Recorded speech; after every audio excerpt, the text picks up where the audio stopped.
యేసయ్య మాటలోని అనురాగం, ఆయన సేవలోని ఆనందం ఎంతో అమూల్యం.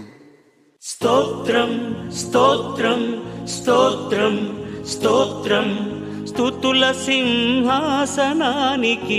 స్వాగతం, స్తుతుల సింహాసనానికి సుస్వాగతం.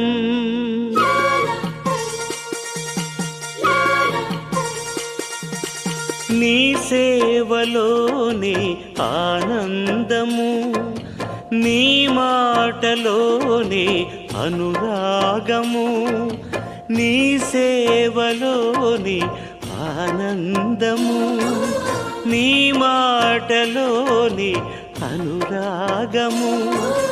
నీవు లేని బ్రతుకు వ్యర్థము, నీవు లేని బ్రతుకు వ్యర్థము.